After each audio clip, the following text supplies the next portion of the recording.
So we have all been following the story of Greece this year a lot, right? And we read all the details about what Syriza did in Brussels and how the conversations went.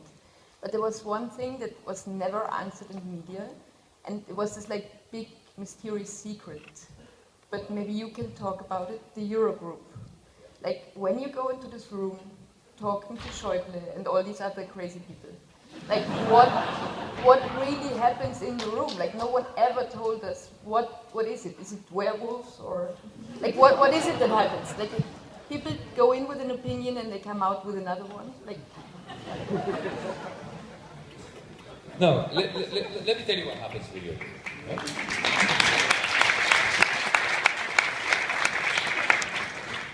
What happens to the Eurogroup is this. Firstly, it's a large rectangular table.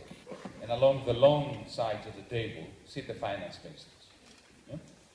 On the shorter sides of the table are the representatives of the Troika, of the institutions. So one side is Dijsselbloem, who is the president. Next to him is his sidekick, an Austrian, Thomas Wieser, who is running the Euro Working Group, which is the cabinet of the Eurogroup.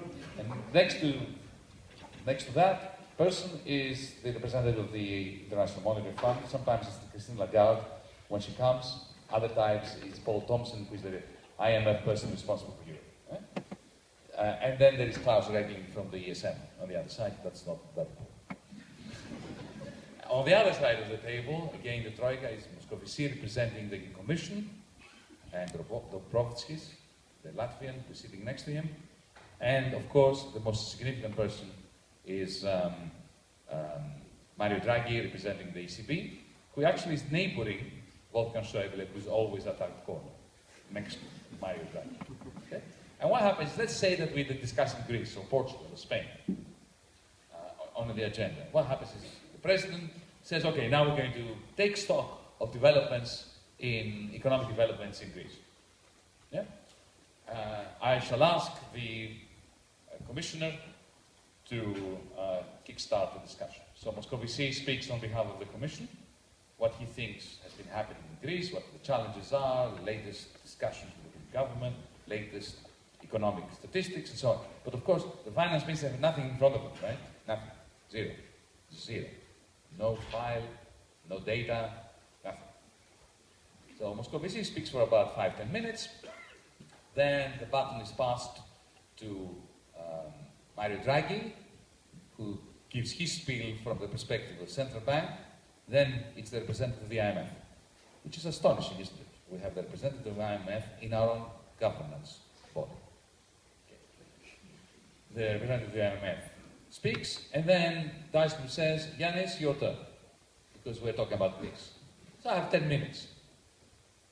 And I have to respond to what I heard in there, not to something that I have been briefed about.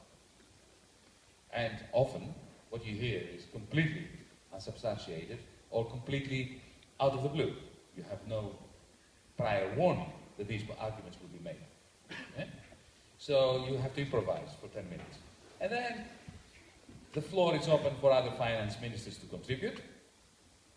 Usually they are from Eastern Europe, and they are all competing as to who is going to be more likable to Schäuble.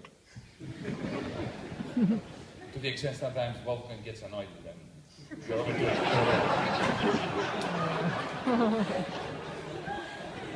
The French finance minister will then speak.